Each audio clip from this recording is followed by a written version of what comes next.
Assalamualaikum warahmatullahi wabarakatuh. Perkenalkan, nama saya Elsa Dinarti. Saya dari D3 Manajemen Politeknik Bisnis Tegal. Saya di sini akan mempresentasikan materi yang berjudul manajemen. Apa sih manajemen itu? Pertama-tama, kita mulai mempelajari manajemen menurut para ahli. Beberapa di antaranya yakni sebagai berikut. Yang pertama dari Hersey dan Blanchard.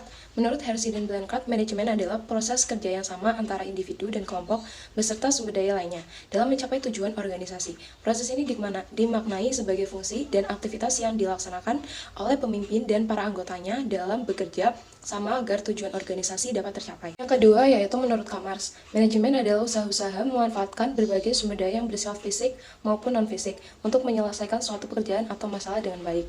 Yang ketiga menurut Terry, manajemen adalah kemampuan mengarahkan dan mencapai hasil yang diinginkan dengan menggunakan usaha-usaha manusia dan sumber daya lainnya. Yang keempat yaitu menurut Pinardi, manajemen adalah suatu proses yang khas dan terdiri dari tindakan-tindakan perencanaan, pengorganisasian, penggerakan, serta pengawasan yang dilakukan untuk menentukan dan mencapai sasaran yang telah ditetapkan melalui pemanfaatan sumber daya manusia dan sumber-sumber lainnya.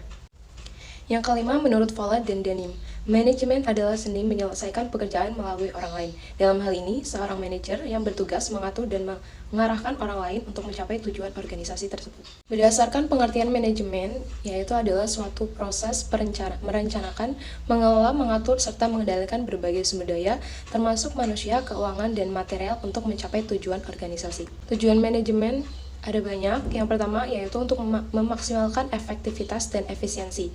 Yang kedua untuk meminimalisir cost atau biaya yang harus dikeluarkan.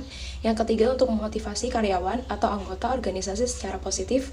Yang keempat untuk menentukan dan mencapai tujuan organisasi atau perusahaan. Yang kelima, untuk memastikan kualitas yang dihasilkan selalu bagus dan sesuai harapan. Yang keenam, untuk mengembangkan kemampuan karyawan atau anggota organisasi sesuai bidangnya. Yang terakhir, yaitu untuk memudahkan proses adaptasi terhadap terjadinya perubahan dalam berbagai bidang. Fungsi manajemen. Fungsi manajemen yaitu ada 4. Yang pertama yaitu perencanaan atau planning.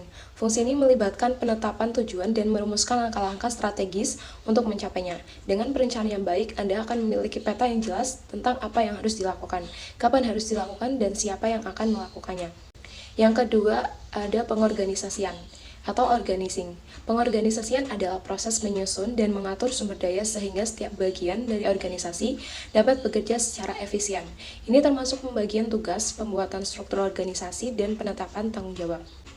Yang ketiga ada pengarahan atau directing. Fungsi pengarahan melibatkan memimpin, memotivasi, dan menginspirasi tim untuk bekerja menuju tujuan yang telah ditetapkan. Seorang manajer yang baik adalah seperti pemandu sorak yang memberi semangat, seorang mentor yang memberi arahan, dan seorang pemimpin yang memberi contoh. Pengarahan yang efektif memastikan bahwa setiap anggota tim termotivasi dan bekerja dengan semangat. Yang keempat ada pengendalian atau controlling. Fungsi pengendalian memastikan bahwa segala sesuatu berjalan sesuai dengan rencana. Ini termasuk menetapkan standar kinerja, mengukur hasil kerja, dan mengambil tindakan korektif jika ada penyimpangan. Dengan pengendalian yang baik, manajer dapat mengidentifikasi masalah lebih awal dan membuat penyesuaian yang diperlukan untuk tetap berada di jalur yang benar. Unsur-unsur manajemen. Unsur-unsur manajemen terdiri dari 5 unsur. Yang pertama ada man. Man artinya seorang manajer harus memiliki kemampuan untuk mengelola sumber daya manusia. Dalam hal ini yaitu karyawan atau anggota organisasi. Untuk dapat mengelola sumber daya manusia dengan baik, seorang manajer harus memiliki kemampuan interpersonal yang baik pula. Yang kedua ada method. Artinya yaitu dalam melakukan kegiatan manajemen, seseorang dapat menerapkan berbagai macam metode yang telah tersedia, ataupun mencoba menciptakan metode manajemen tersendiri. Yang ketiga ada mesin atau mesin, yang dimaksud di sini meliputi segala macam teknologi yang digunakan oleh organisasi, mulai dari mesin berat hingga komputer, laptop, maupun segala macam sumber daya yang melibatkan teknologi. Yang keempat ada material. Manajer tersebut harus memastikan material yang digunakan cukup dan memiliki kualitas yang sesuai dengan keinginan perusahaan. Yang kelima ada money, yang artinya dalam hidup kita sebagai individu pun juga harus pandai memanajemen uang. Apalagi seorang manajer perusahaan bidang keuangan, mereka harus memastikan aliran uang perusahaan berjalan dengan lancar dan baik demi keberlangsungan bisnis di masa depan. Yang terakhir ada market. Market atau pasar meliputi kegiatan riset pasar hingga analisis dan pengelompokan data pasar sesuai kebutuhan perusahaan.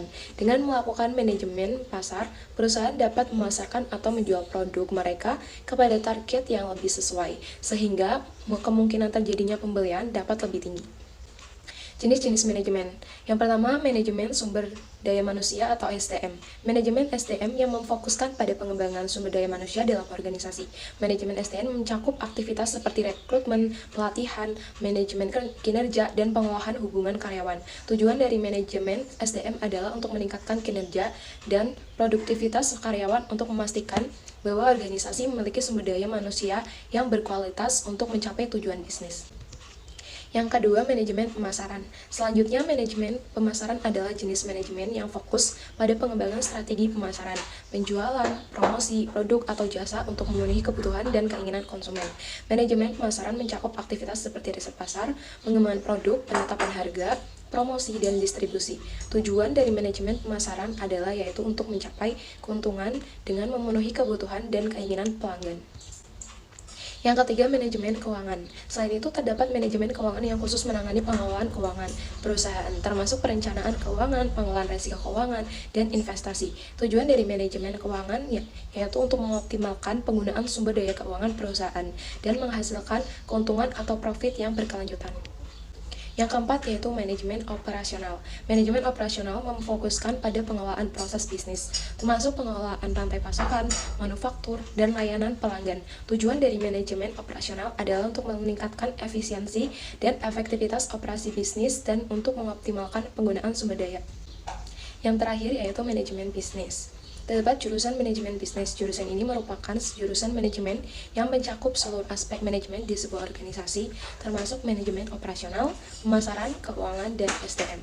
Tujuan dari bisnis adalah untuk memastikan bahwa semua aspek bisnis dijalankan dengan efisien dan efektif. Kesimpulannya, manajemen adalah proses mengatur, mengorganisir, dan mengelola sumber daya untuk mencapai tujuan. Sekian presentasi saya tentang materi manajemen ini. Terima kasih banyak atas perhatiannya. Wassalamualaikum warahmatullahi wabarakatuh.